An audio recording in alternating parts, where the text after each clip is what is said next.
An unsuspecting driver becomes the victim of a concerning and costly crime. Tonight, how his license plate was duplicated and used in illegal activities. Good evening. We begin tonight with one motorist warning to others. His license plate copied and used on another vehicle. He's now saddled with hundreds of dollars in highway toll fees and the challenge of getting his plate replaced. CTV's Mike Walker has the story. I had two detectives show up to my house. It was an unexpected visit from police a week and a half ago that Camilo Sanchez learned his license plate for his Dodge Durango had been duplicated by criminals and was told it's been involved in crime around the city, violent crime and car theft as well. He says police told him the criminals had been using a similar vehicle with his plate number for months. The detectives did tell me that they have their own machinery, so they can actually just duplicate the plate. It's unbelievable. You say, hey, it's not going to happen to me, but it happened to me. So Sanchez immediately went to Service Ontario to get a new license plate, but wasn't successful. Because of an outstanding 407 bill, he says the criminals accumulated more than $1,500 in toll fees. But getting that balance cleared and his new plates would require a copy of a police report, according to the MTO, which Sanchez is yet to receive. You know, for someone that's getting married in September, I was like, I don't need more on my plate. I don't want to have to pay something that's even not my responsibility at the end of the day. Toronto police confirm an investigation is ongoing, adding that there is not much drivers can do to prevent becoming victims like Sanchez. The force stating if a driver finds their plate has been duplicated, they should report their plates to police and then attend a Service Ontario location and obtain new plates to prevent further bills or tickets. The 407 says it's been tracking duplicated plates since last spring. A spokesperson stating duplicated plates remain rare for our customers. This year, we have investigated 31 cases of duplication compared to a total of 1,087 lost or stolen plates. Criminals are starting to use them because they're easy to obtain and they're easy to make. Criminals are using them to get away from the police in some way or not be identified when they're leaving a crime scene. This afternoon, Sanchez was told by the 407 his outstanding bill has been cleared. 407 said there was a misunderstanding. But it could take another week to update Service Ontario before he can register new plates. Not until I get the new plates am I going to feel fully relieved, because at the end of the day, I can still get pulled over as long as I'm still with these plates. And even then, Sanchez says he will be more vigilant, at least when parked at home. Mike Walker, CTV News. We turn to breaking news from Etobicoke and crash involving a TTC bus with several vehicles involved and multiple injuries. CTV's Natalie Johnson joins us live from the scene at Kipling and Eglinton with the latest. Natalie. That's right, Nathan. We know that two vehicles and a TTC bus were involved in this crash that happened around 3:20 p.m. here in Eglinton West, just at Kipling, and at least 6 people were affected by this collision. 6 people sent to hospital. One of them, a man in his 30s, taken to a trauma center with serious but non-life-threatening injuries, while 5 others, including an elderly female, suffered minor injuries in this crash. The bus driver was walking around the scene speaking to officers following the incident. Here's more from one man who was nearby when it all happened. I already know, like the one of the people, I heard the sound, and one of the guys said, "Oh, he's trying to make a U-turn." I'm like, "How he's trying to make a U-turn?" And he went about the yellow lane, and that's how he's trying to make. And he collided with the bus, and the bus collided with that one. Again, 6 people suffering injuries in this crash. All of those injuries, though, deemed non-life-threatening. One man suffering serious injuries. Eglinton Avenue West remains closed at this hour, just west of Kipling, as the investigation continues. Reporting live in Etobicoke, I'm Natalie Johnson. Michelle, over to you. Thank you, Natalie. Also tonight, no deal by the deadline, but no strike either. Canada Post workers remain on the job, yet it's not quite business as usual. We'll explain and bring you up to speed on the status of contract talks. We turn to a brazen crime in Scarborough. A group of suspects accused of breaking in and torching a restaurant overnight. There were staff members inside at the time, and they're sharing a terrifying tale. CTV's Janice Goulding joins us live from Kennedy and Lawrence with the details. Janice. Hi, Michelle. Yes, a very terrifying experience for workers at this East End restaurant after a 2-alarm fire that police describe as deliberately set. Scorched chairs and a charred table are barely recognizable. The detritus from an overnight fire that gutted Shaw's Indian cuisine. So one of my female colleagues, she went at the front and to grab a spoon. As soon as she went there, She started screaming and called me. When I went there, what I saw was gasoline all over the floor. Raheel Khan says he and other staff had just finished setting up for the next day and were about to have a meal when a group of men smashed through the front door. One of them were recording. One of them were like they grabbed a tire and put it on fire. Surveillance video obtained by CTV News actually shows a man videotaping the incident from the parking lot a few minutes before police and fire crews arrive on scene at 2:47 a.m. All the students are there, our chefs are there, our girls are sitting in the car. Staff say there were quite a few employees inside at the time of the blaze, saying, in fact, that one man was asleep in the back of the restaurant at the time the fire broke out. These people don't care about the humanity. Those who work at the White Shield Plaza say this came as a terrible shock. Scary, and I was very terrified because my store is here in the plaza. It's horrible, yeah, because we're a neighbor, right? I always go there and eat some yummy food. Of course, no one is more alarmed than those who work at the restaurant. Yeah, when we came here, when we saw it, it was like very shocking for us. A very hard blow, especially given they don't know when they'll be able to go back to work. Almost 50-60 people, they are dependent on this place to earn their bread and butter. All of the staff managed to make it out safely with no injuries reported. All four of us, we just ran out from the back exit. The fire marshal's office says it will be investigating. Now, Toronto police say they are treating this as a suspected arson. They say they are now looking for 3 suspects who were last seen wearing dark clothing and masks. They're asking anyone who may have any information to contact them as soon as possible. Reporting live, I'm Janice Golding. Now back to Nathan. Thank you, Janice. Still ahead, turning over a new leaf. MLSE President Keith Pelley lays out the plan ahead after ousting team president Brendan Shanahan. But first, let's take our first look at the Friday forecast. A live look outside where for another day, the clouds have certainly dominated. Wet weather still in the mix. Lindsay Morrison has been monitoring it all on what was a very wet work week. What are we dealing with at this hour, Lindsay? Well, we are starting to see some improvements, Michelle. It's not quite as soggy as it was most days this week. As you can see on the satellite and radar, the rain is now mainly north and east of us here in the GTA. We're not completely in the clear. We're still going to encounter some wet weather this evening and likely at times over the weekend. But again, an improvement starting to happen. Temperature-wise, too, we are in the double digits in most areas. Winds today have been coming out of the west. We'll tap into a bit more of a northwesterly wind through the night tonight. That will help it feel a little bit cool. Forecast low, 8 degrees. That chance of showers continuing. We will take you through the weekend forecast coming up. For now, though, Michelle, back to you. Thanks, Lindsay. Well, they didn't strike at midnight, and Canada Post employees weren't walking the picket lines today. But they are refusing overtime, and the threat of a full work stoppage still looms. CTV's Beth McDonnell joins us live with the latest on the labor dispute. Beth.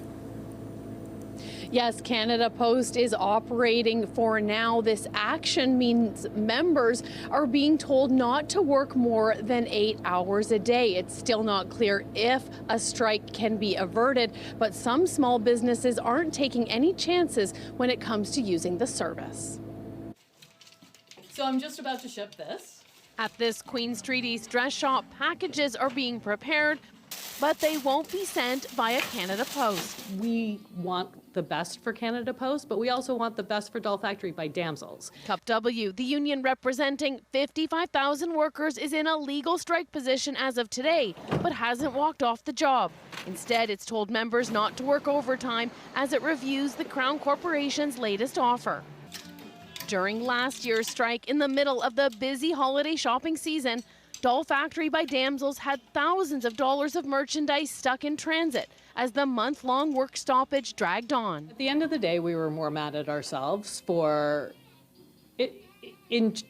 trusting in a situation that we thought would be like it normally is, and unfortunately, it wasn't.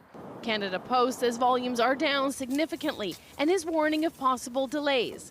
Last night, the two sides met but failed to reach a deal. Canada Post did give us this offer on Wednesdays. This was the first time after negotiating for over 2 years. So I'm very optimistic, but there is work to be done. We believe they are, the foundation of a deal. We've got rooms booked for the weekend. We're ready to meet at a moment's notice and talk through those offers. Wages in the era of rising inflation, along with part-time weekend work, have been two sticking points. With Canada Post in decline and e-commerce exploding, this business professor says it's time for the parcel side to be competitive. Cup W, I know this is going to sound really hard, and that means, yes, part-time jobs. It means route restructuring, and there's going to be reductions of staff. Given the current labor dispute, this store says it can't depend on Canada Post to get parcels where they need to go. It's frustrating to us because we prefer to use Canada Post. It is a great service. It's pretty fast. It's pretty reasonably priced. It's using an alternative service, hoping Canada Post becomes reliable once again. The Canadian Federation of Independent Business says the strike last year led to $1.6 billion in losses for small businesses. Canada Post has had losses of more than $3 billion since 2018. Reporting live, I'm Beth McDonnell. Michelle, back to you. Thank you, Beth.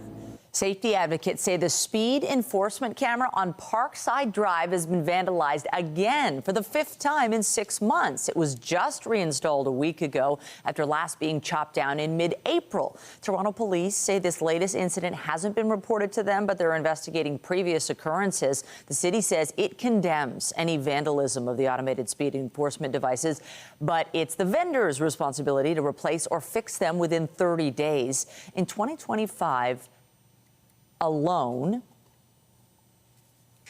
there have been more than 300 reports of vandalism involving the speed cameras. And provincial police have laid charges following a collision on the QEW more than a year ago. On January 12, 2024, witnesses reported a black Mercedes being driven aggressively in the Fort Erie-bound lanes east of Tufford Road. OPP say the car was brake-checking other vehicles and caused a white SUV to hit a fuel tanker, sending both vehicles into a ditch. The tanker leaked diesel fuel and a long highway closure followed.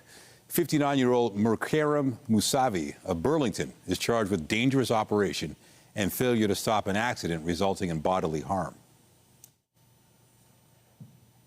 Peel police have made an arrest in a Brampton homicide investigation. 18-year-old Damien Walker was wanted for second-degree murder in connection with a shooting on April 23rd. Police say the victim was a boy under the age of 18 who was found in the area of Beach and Church Streets and pronounced dead on scene. Investigators say they're still trying to figure out how the boy and the accused knew each other, but they don't believe this was a random incident. We're going to take a quick break as we deal with some issues. We'll be right back when we return and get it sorted. Stay with us. Welcome back. At Queen's Park, controversy and concerns over a new government bill aimed at fueling the economy through development in Ontario's north. But First Nations leaders say it will come at a cost to the environment and their communities. CTV's Queen's Park Bureau Chief Siobhan Morris reports. They traveled over 1,000 kilometers from Ontario's north to the provincial legislature in downtown Toronto. Indigenous leaders demanding their concerns be heard on Bill 5, tariff-era legislation meant to speed up development of mines, including in the Ring of Fire, about 500 kilometers north of Thunder Bay. A committee meeting on the bill this week was sometimes tense. You're not answering my question. You're just blowing smoke. The government says it takes as long as 15 years to get a new mine into operation. Not workable in the face of economic pressure from the U.S. We will support Canada in your fight with, uniting, but it can't be at the expense of our lands and our families. The Minister of Mines insists he's open to feedback. It's important that we listen, we hear perspective, but we don't lose sight of what we're trying to achieve, which is economic self-reliance. But Indigenous leaders say if the bill goes ahead as written, it sends a message. The Ontario values speed and industry over reconciliation and short-term profits over long-term relationships. The bill would also allow the government to suspend some provincial and local laws by creating special economic zones. The Ring of Fire in line for that designation. We are a treaty partner to Ontario, and you need to be serious about fulfilling those obligations that you have. The government maintains the bill doesn't only respect the duty to consult First Nations on development, in my experienced view, enhance it to the extent that we'll be able to talk about common interests, common goals. The legislation shifts consultation to be about a project as a whole rather than each step along the way. Thank you. The Premier acknowledges there are divisions among First Nations about mining in their communities, but defends his government's approach. People elected us to move quick, and that's exactly what we're going to do.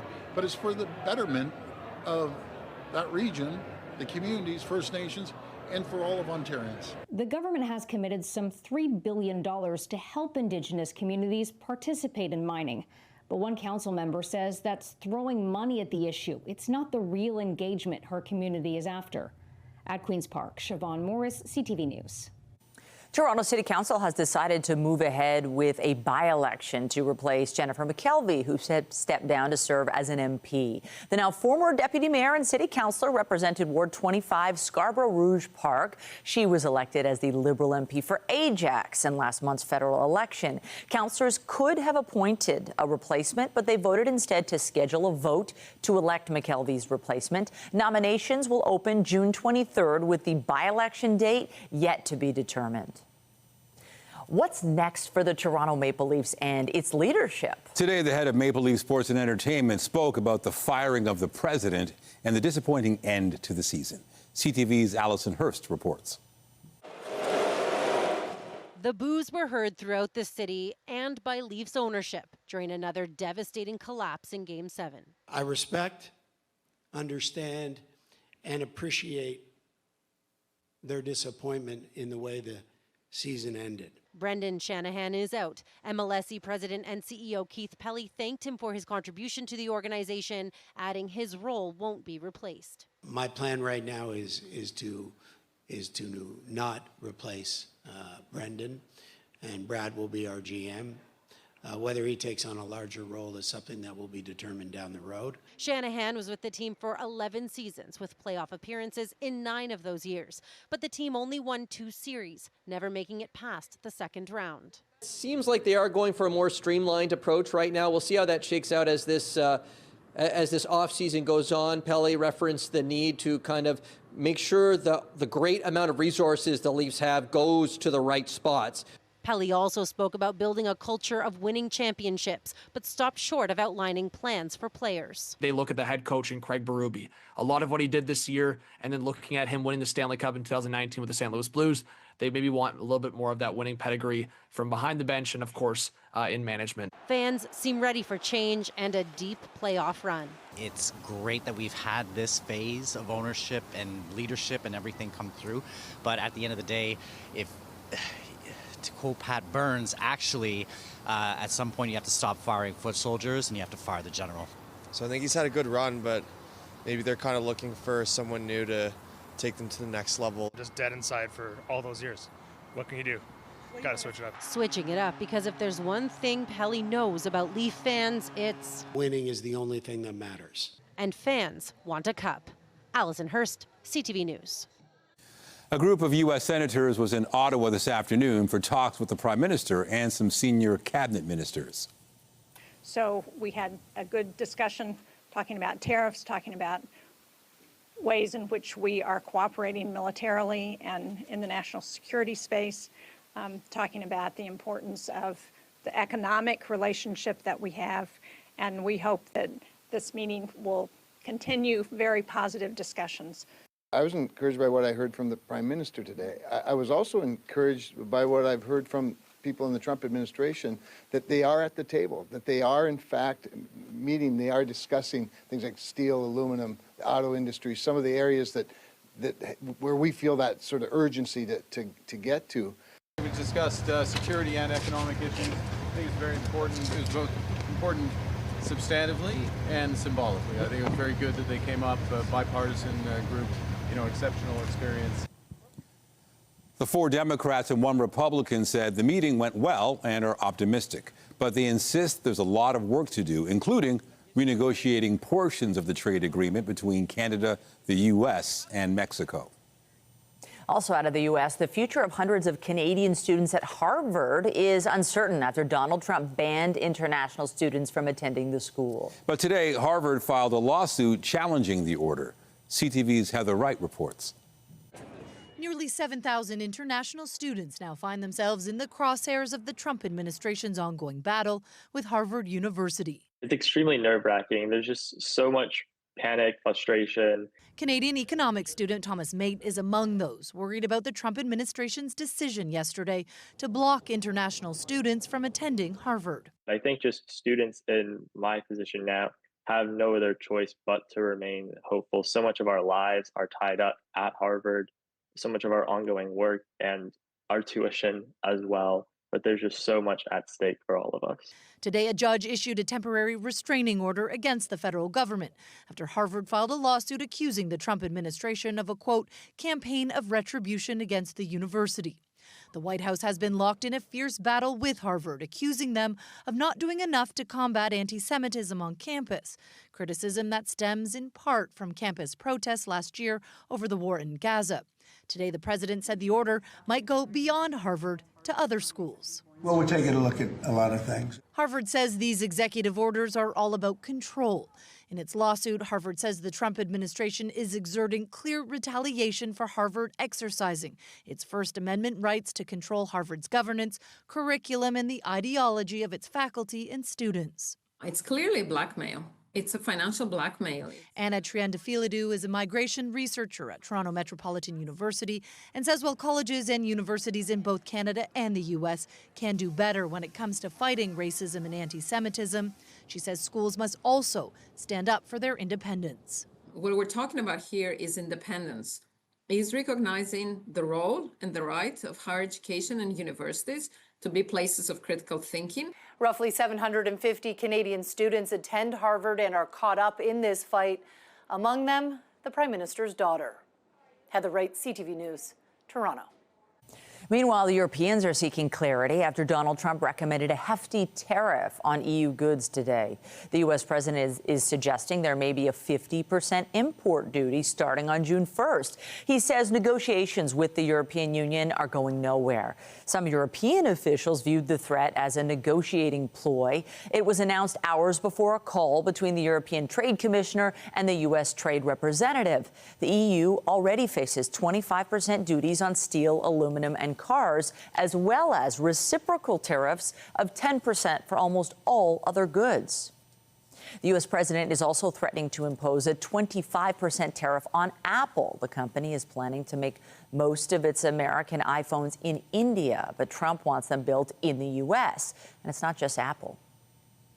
You have the power to tariff one single company, and why would you want to hurt an American company in that way? It would be more. It would be also Samsung and anybody that makes that product. Otherwise, it wouldn't be fair. So anybody that makes that product, and that'll start on, I guess, the end of June.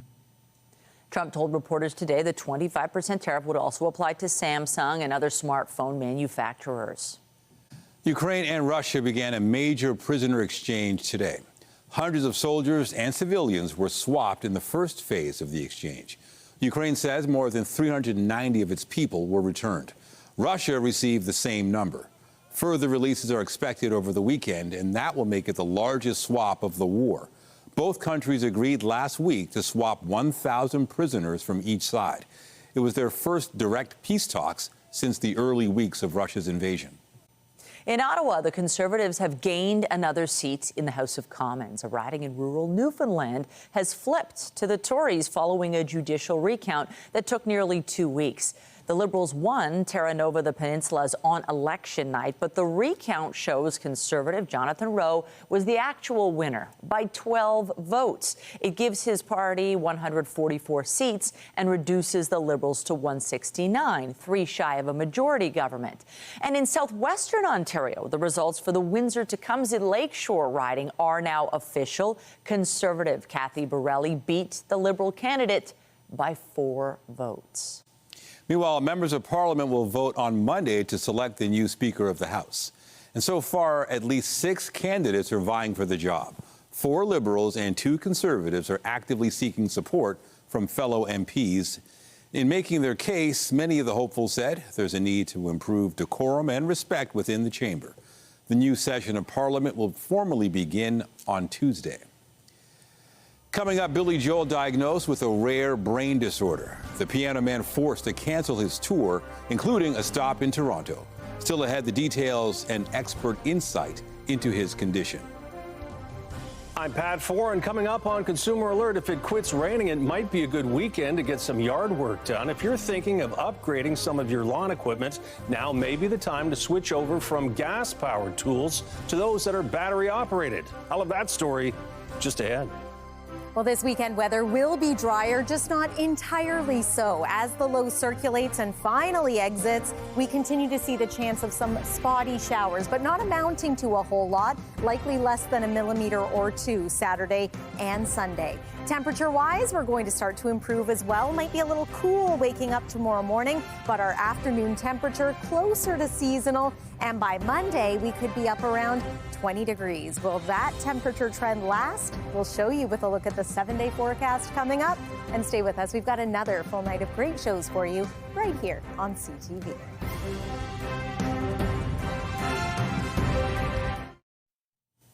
Some of your spring yard work may be a bit delayed because of our soggy spring, but soon you'll be able to catch up on those backyard chores. If you've been thinking of switching from gasoline to battery-powered lawn equipment, the latest tests show there have been major improvements. Here's CTV's Pat Foran and Consumer Alert. The first battery-powered tools were large and clunky and had a limited runtime, but they've gotten much better. And many platforms allow you to buy several lawn tools, which can use the same battery system, which can also save you money. Whether you need a chainsaw, drill, lawnmower, or all three, choosing a battery-powered model is cleaner, quieter, and could save you money over time. The appeal of a battery platform is that you can get all of your tools from a single brand, then use the batteries interchangeably and save about 30% on the purchase price. Most of the major power equipment manufacturers are in the battery game. Think about the projects and chores you want to tackle. If lawn and garden are your top priorities, the Ego Power Plus 56-volt battery platform earned top marks and can run popular yard tools. The Ryobi 40-volt HP battery also allows you to swap between multiple items. Keep in mind, batteries may have different runtimes. Different batteries have different capacities. So smaller batteries might come with tools like a string trimmer or a leaf blower because they don't need to run as long. So you can absolutely use the smaller battery in a lawnmower. Just keep in mind, you won't get the same runtime as you would from a larger capacity battery. Consumer Reports also put dozens of lawnmowers through their paces, measuring everything from how evenly they cut to how they handle. They found you don't have to spend a fortune to get a top-performing lawnmower with dependable models selling for about $500. And one way you can save is by skipping the self-propelled models and pushing the mower yourself. Another way to save, mulching your grass clippings. Mulching is great because it lets you recycle the nutrients within your grass right back into your lawn. That means you're not spending on fertilizer, and it also means that you don't have to worry about emptying the bag or lugging the clippings anywhere. Researchers found you don't have to stick to gasoline mowers to get good value. Battery-powered mowers have improved their runtime and performance. They also run much quieter, making lawn care more peaceful for you and your neighbors. Some other tips: raise your deck and let your grass grow. Taller grass has deeper roots. Clean under your mower's deck, and if it's been a while, consider having the blade sharpened. Taking these steps can make your lawn the envy of the neighborhood.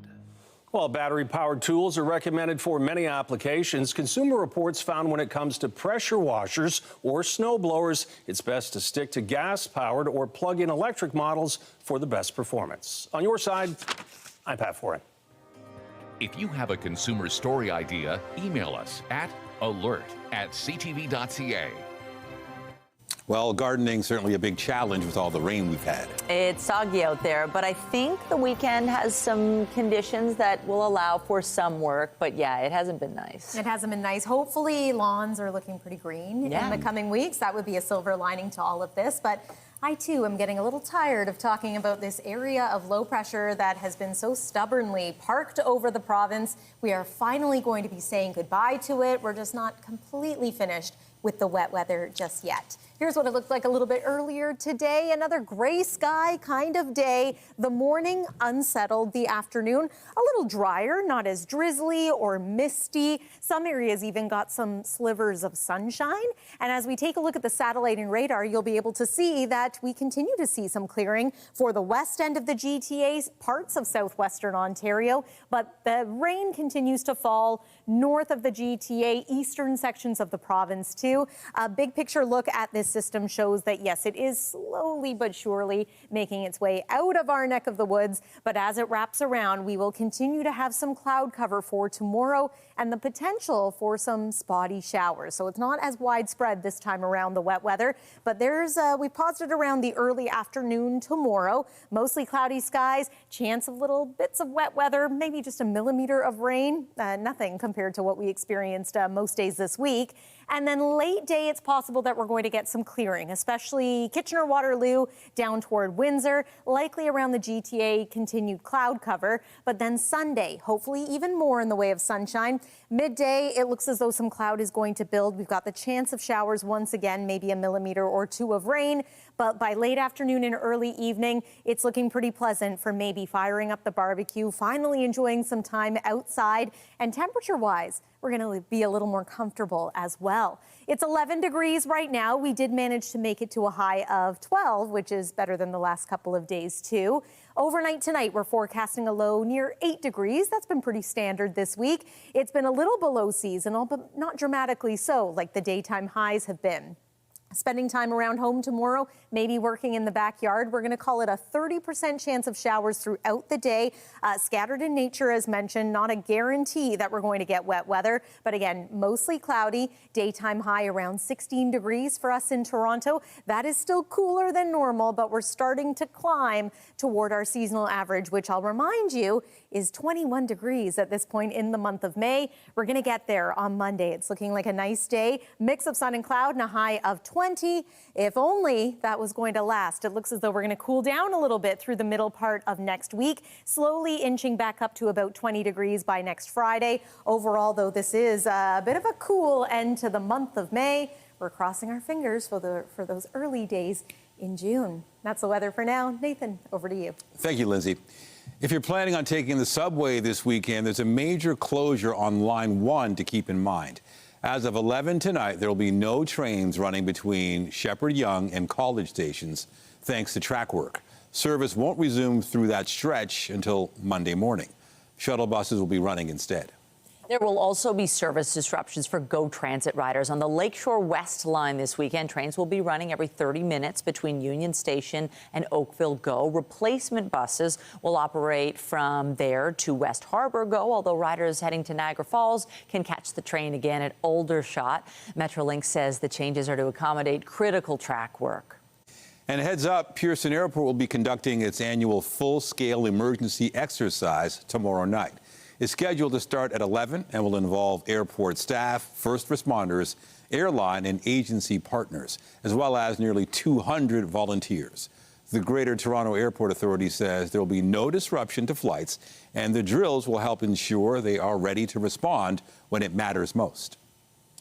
Billy Joel has canceled all 17 shows in his upcoming concert tour, including his one and only Canadian stop here in Toronto. It comes after he was diagnosed with a serious brain condition, one that appears to be worsening.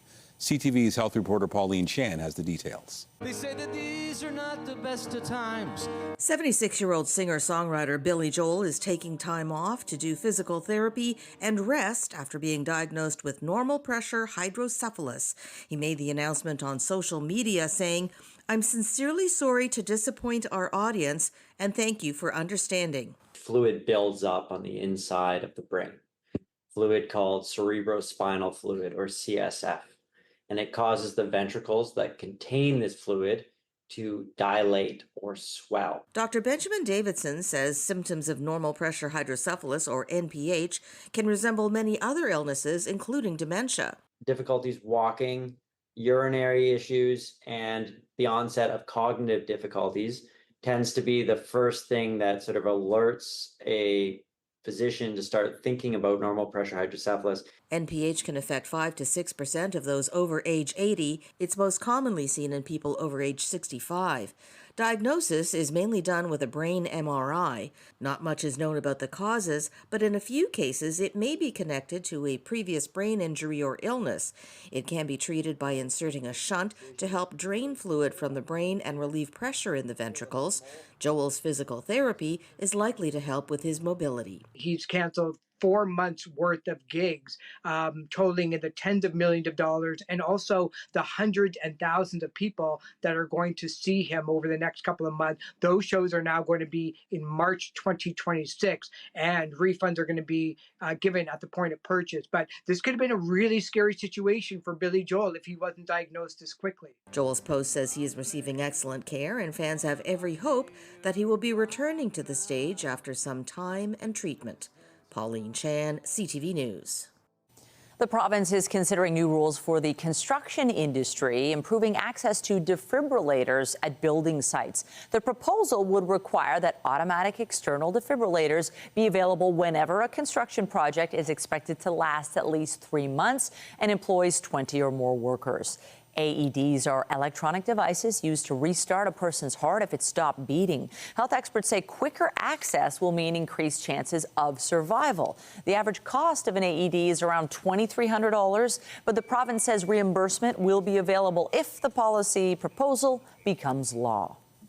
Many people enjoy mimicking other family members, but for an Edmonton comic, it's become a career. CTV's Andrea Case caught up with the man behind the hit show Made in Italy.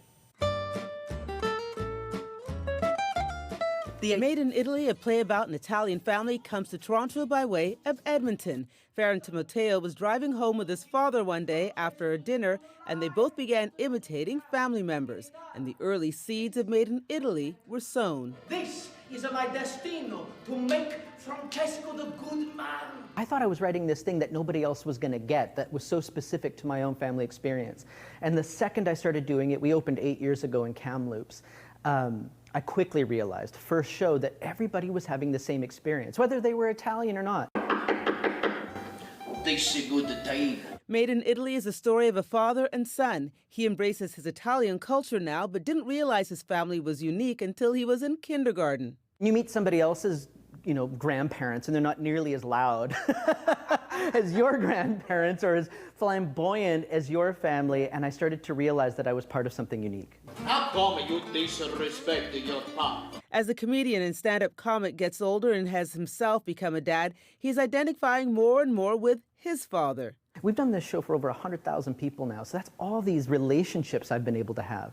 And because the show's a comedy, we laugh together. It is like the experience of getting together at an Italian dining table. We laugh and we talk about food and wine. It's joyful and vivacious, and at the end I really feel like I've made neighbors of these audience members, and no other show has offered me quite that experience. Finally, the award-winning writer and director's one-man show has landed in Toronto, the city with the largest Italian population in the country. But he wants you to know this show is universal. It's an honor. It's an honor to get a chance to tell the story here, because there were no guarantees that we would get to be here, and so we're all pinching ourselves. It's a dream.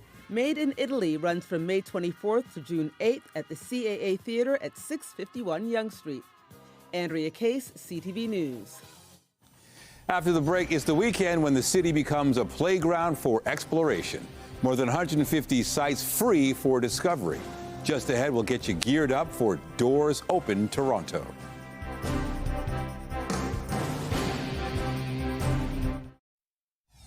And he collided with the bus, and the bus collided downward.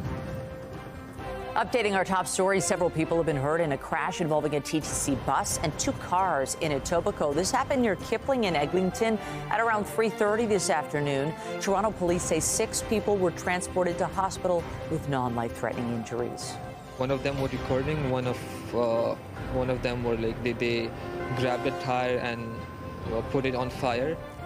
Police are investigating a suspected arson in Scarborough. Employees at Shaz Indian Cuisine say a group of men smashed through the front door and set fire to the restaurant near Kennedy and Lawrence. No injuries were reported. So I'm very optimistic, but there is work to be done. We believe they are, the foundation of a deal. We've got rooms booked for the weekend.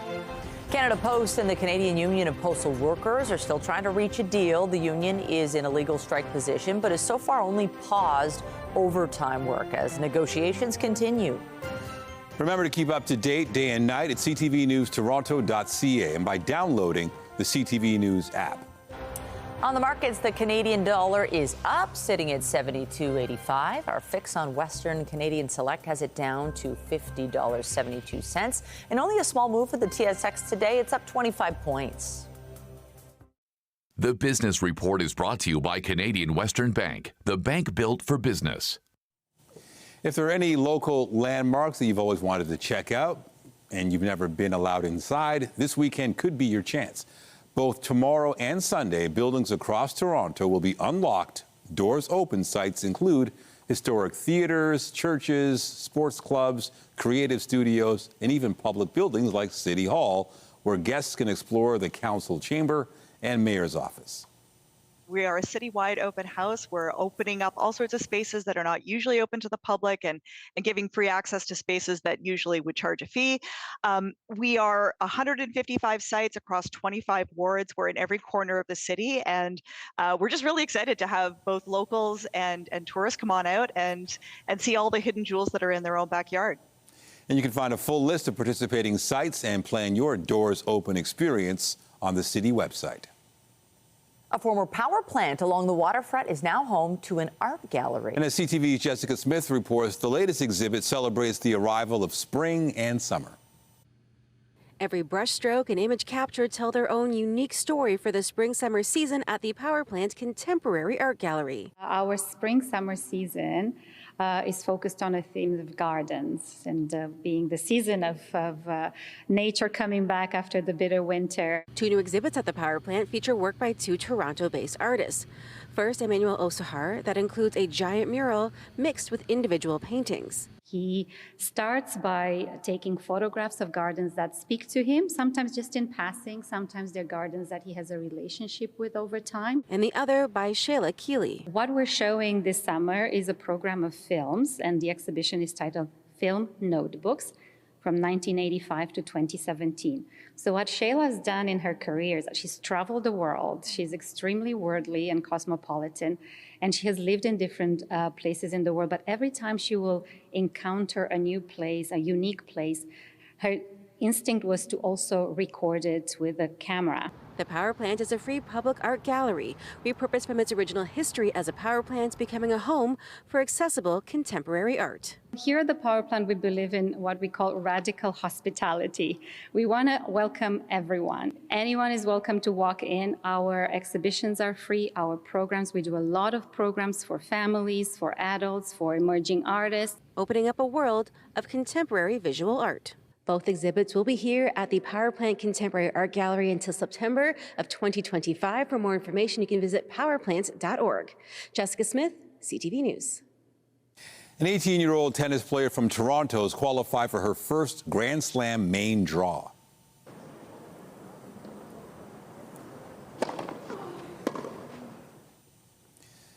Victoria Mboko advanced to the final round of qualifying at the French Open with this win yesterday, and today she beat another opponent to make it to the main draw. Mboko will begin play on Sunday against Lulu Sun of New Zealand.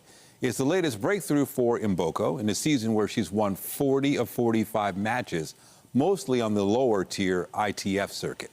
Just ahead, a United Nations human rights lawyer wins a marathon while breastfeeding her 6-month-old baby. Her incredible story just ahead. Tonight, a quest to find a veteran's lost remains. Whether it was shock, whether it was sadness, whether it was grief, it was everything all combined. What cemetery crews found after they dug in, later on CTV National News.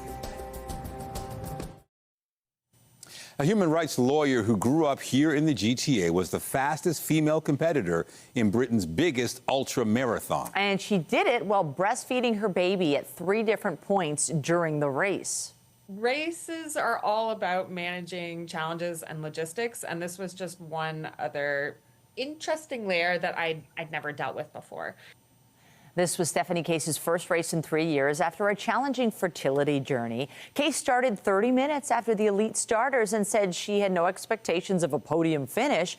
Runners of the 100-kilometer race through the Welsh Mountains were allowed to receive aid at the 20 and 80-kilometer checkpoints. Case got permission from race organizers to stop at the 50-kilometer mark, not to receive aid, but to give it to her daughter, Pepper.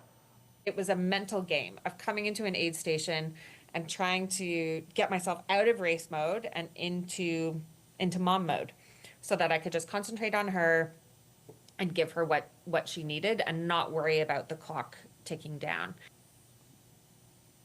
Case won the women's race in 16 hours and 53 minutes, 4 minutes faster than the second-place finisher. When she isn't racing, Case works for the United Nations. She's already planning on how she and her daughter can tackle her next 100K race in July in Colorado. What a dynamo. How can anyone run that long? And it's incredible. Super mom. Super mom. Oh, yeah, she'll do other wonderful things for sure. Weather-wise, take us into the weekend. We do have a dry day in there. We do. We're waiting on some drier weather. It is coming, but one more look at the radar shows that, yeah, it's still raining in some areas, or at the very least, it's a drizzly Friday evening. Tomorrow's forecast high, about 16 degrees. You can plan on it being a cloudy day with the chance of spotty showers. Sunday, I'm hopeful that we're going to see more in the way of sunshine, but it's possible we'll encounter some wet weather too. Monday looks like a sure thing, 20 degrees, mix of sun and cloud, back into some cooler, unsettled weather through the middle part of next week and right through to the end of May. Michelle and Nathan. Thanks, Lindsay. That's it for us, but be sure to join Heather Butts tonight at 11 for CTV National News, followed by Zarai Allman with your next local newscast at 11:30. In the meantime, our coverage continues anytime on CP24 and at ctvnewstoronto.ca. For Lindsay Morrison and the whole team here at CTV News, thanks for watching and have a fabulous weekend. Funny.